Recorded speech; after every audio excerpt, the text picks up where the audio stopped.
friend, and welcome back to Inside the Happiness Haven.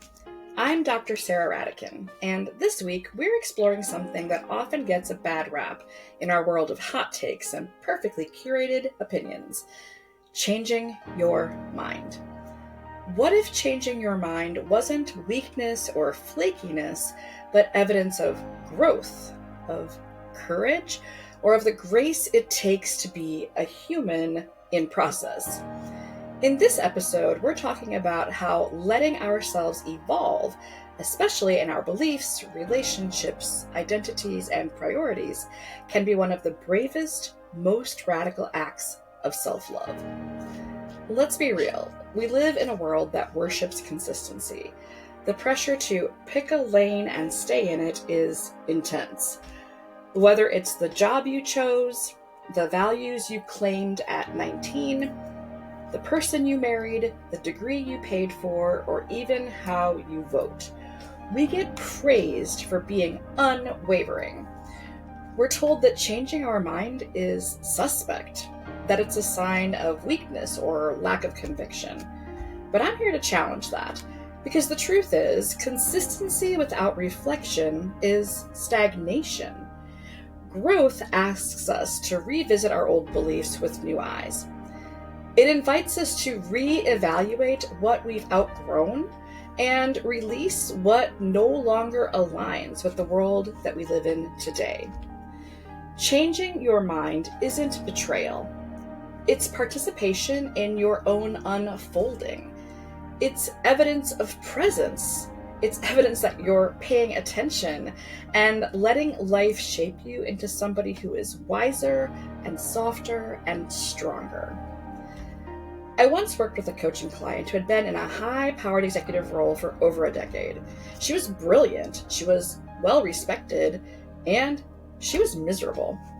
And when she finally confessed that she wanted to quit and become a potter, she said, "Oh, but I told everyone I loved this work. What will they think if I walk away?"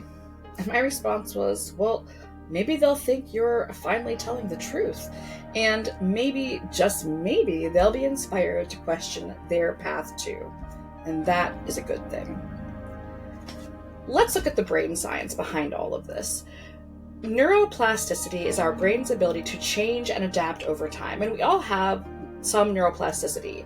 We have a lot when we're really young, but we maintain the ability to evolve as we age as well. And this just means that our brains are not static. They're more like a garden than a machine. Every thought we repeat, every emotion that we lean into, and every habit that we practice are like watering seeds in the garden. The neurons that we fire repeatedly become the paths that our brain defaults to. That's why old beliefs can feel so ingrained. It's not just emotional, it's neurological. But when you introduce new experiences or new thoughts or new environments, your brain begins to rewire itself. It prunes what no longer serves you, and it strengthens those things that align with who you're becoming. And identity isn't fixed either. The story of who you are isn't written in stone, it's written in sand at best, shifting, evolving, responding to the tides. Studies show that the parts of the brain that are responsible for self-awareness and empathy grow stronger when we intentionally reflect and practice self-compassion. That means giving ourselves grace as we grow actually makes us better at navigating change. So if you wake up one day and realize that you no longer believe what you used to, or want what you used to, or can tolerate what you used to, that's not failure. That's neuroplasticity. That's growth. That's evidence that your brain, your heart, and your life are alive. So let's normalize this. Here are some things you are allowed to change your mind about. This is not a comprehensive list. As we mentioned earlier, careers you once dreamed of can and do shift. How about friendships that no longer fit? Parenting styles that just aren't working? Opinions that you now have new information and are shifting and reshaping? life goals that once felt right but now feel misaligned? How about boundaries you didn't know how to set back then? You don't owe anyone your lifelong allegiance to a version of yourself that no longer feels like home. Not your coworkers, not your family, and not even your past self. The truth is, we are all meant to continuously grow out of certain seasons. What once served us well may very well not fit the life that we're building now. Sometimes we cling to our old understandings out of habit or fear because it's familiar, or because we think we've bought into the story that consistency equals credibility. But in truth, the people who grow and thrive are the ones who are willing to say, I've learned some more things, I've seen some more, I've become more.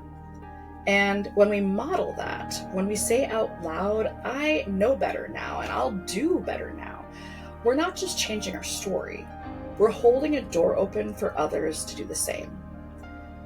And sometimes the bravest thing we can do is whisper to ourselves, I was wrong, or I've changed, or I just don't believe that anymore.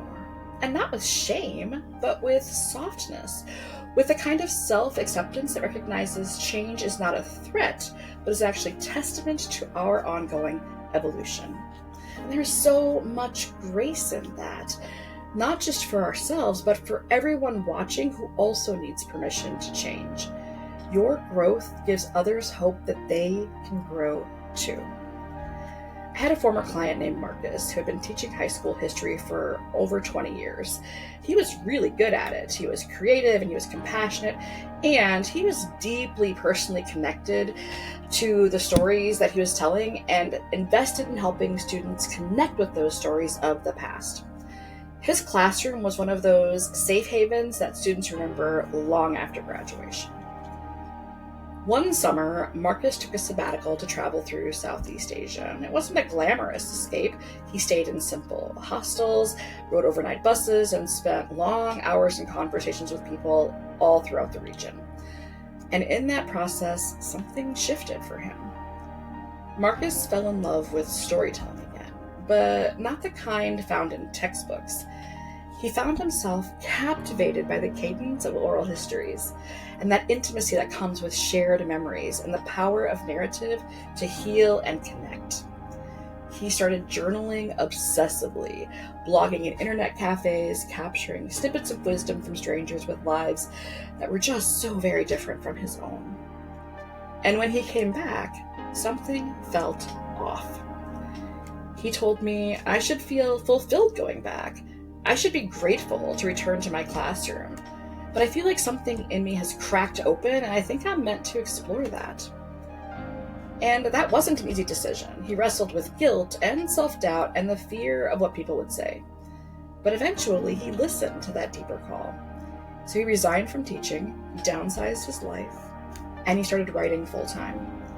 He began publishing essays and working on a memoir. He even launched a small podcast sharing the voices of those he met during his travels. Not everyone understood. Some people whispered that he'd given up a good thing. But Marcus, he knew that he had gained something priceless. He'd found inner alignment and a sense of wholeness that he didn't even know he was missing. He didn't leave the classroom because he hated teaching. He left because he grew into something else. And he had the courage to follow where that growth led him. He allowed himself to pivot, and in doing so, gave others permission to imagine new chapters too. So this is your invitation to take a page out of Marcus's story and pause and reflect. Is there something that you used to believe that no longer feels true? Are you clinging to an old identity or pieces of an old identity simply out of fear? And what could you do differently if you believe that change was a strength, not a weakness? Hold these questions without judgment. Let them stretch you a little.